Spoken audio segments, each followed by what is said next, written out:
Hi there, friends, gals and guys, guys and gals and guys, guys and gals. How y'all doing? Anyway, we're in Jeb Adams' kitchen studio, as you can see, and I have two innocent victims. Or two parts of the innocent victim of the electric motor for the 401. And here's the deal, my friends.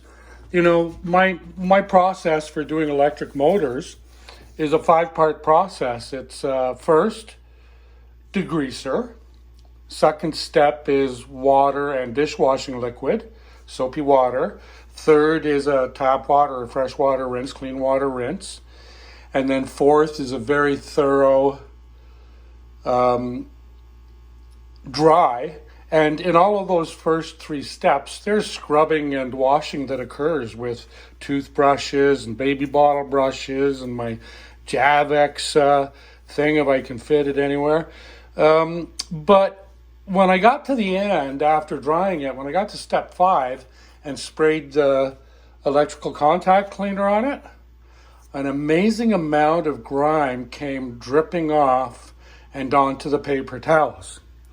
So we're gonna give it another shot of electronic contact cleaner, both this part and the other part, and then I'm going to put alcohol. I've got alcohol swabs here.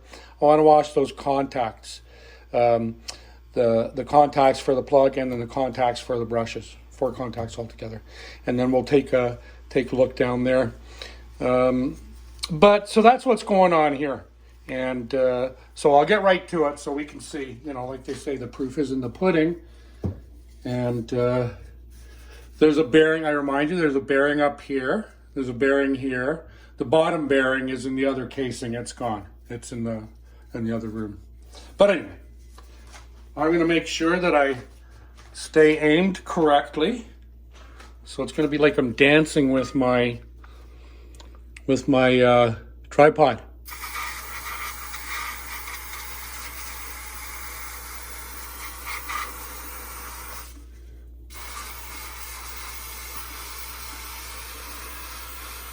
That's coming off pretty clean on that end. So let's go up top here.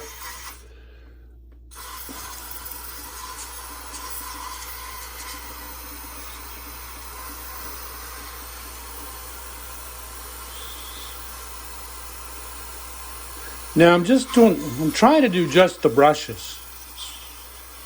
You know, I'm wondering if some of the dirt is just coming off still off the inside of the case.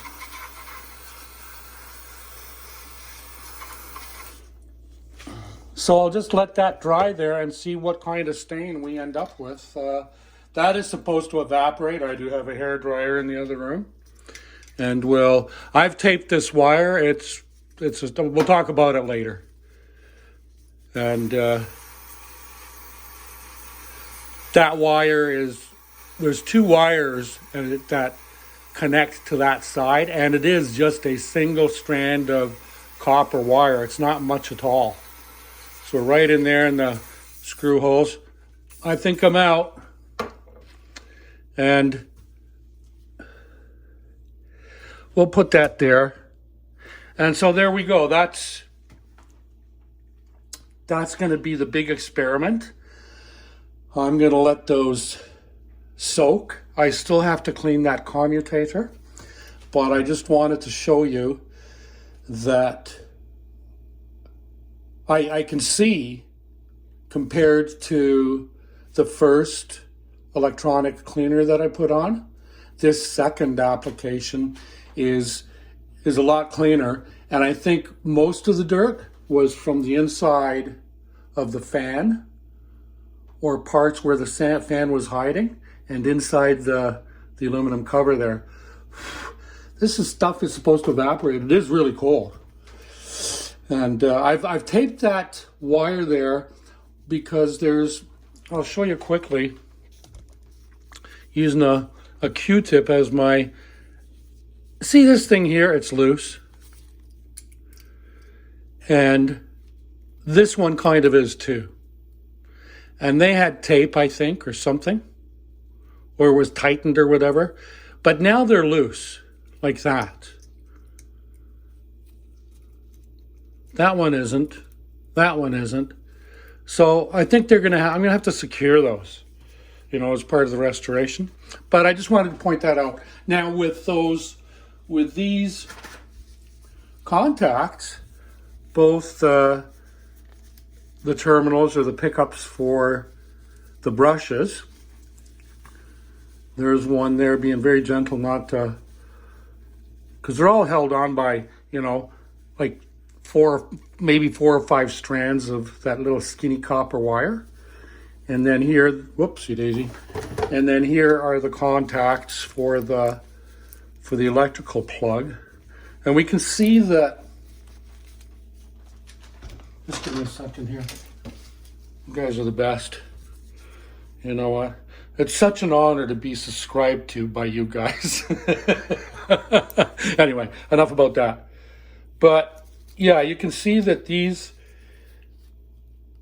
little contacts for the plug, they have these little spars sticking out, these little legs. So they go in there in the correct place, in the correct position. And so that they're held there, so that they don't slip out when you go to put the plug in. The other thing that we're putting alcohol on, cleaning with alcohol, is the other. And let's see if we can take a real good look at it. Let me turn the light. Oh, I don't want to get the light in the picture, but let me do that. And let me zoom in a little. And we'll see what we end up with. See, so if you try and look, where'd he go?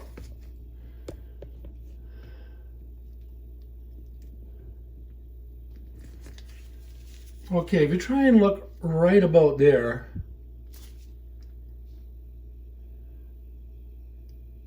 that's where the wire is soldered to that contact, to that terminal.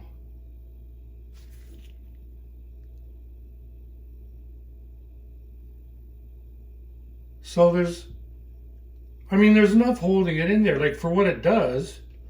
But when you pull it out and it's 72 years old and you start spinning it around, it's going to snap off pretty quick. So I just wanted to show you guys that. And I'm going to go back a bit, and so we can check out the other part of the motor too.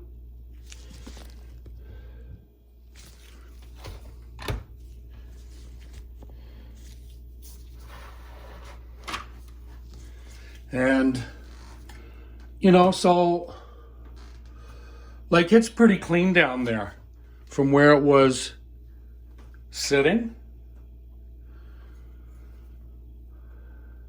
So that's kind of cool. And you know what? I'm going to take this alcohol. I'm going to sand this anyway. I have some 1000 grit in the other room. But I thought, and there are, this morning, like right here, where am I? Right here. See each one of those, there's a separation there and there. So I call this one thing a panel, if you'll allow the term. So there's about 21 or 22 panels to go all the way around. So that's an easy way to, like, if I was just going to hand sand in one position and do 3 swipes, then I would know that I have 21 or 22 panels or whatever. So that's all I'm going to do. I'll let that sit for a little longer. And in the meantime, I'm going to go and do another episode about the 401. So it's going to be about the bed cushions, changing the bed cushions on the bottom, and cleaning the hand wheel and the hand wheel part. It's going to take the hand wheel part and clean all those things. And there's a slight difference between the hand wheel from the 431G and the 401A. So once I get the hand wheel for the 401A nice and shiny like the one is from the 431G, then we'll be able to put them both side by each and compare. Anyway, yeah, please do subscribe. I appreciate your support. Thank you. Stay safe, have fun, and good luck with all your projects. And please do come back again. And ciao, amigos.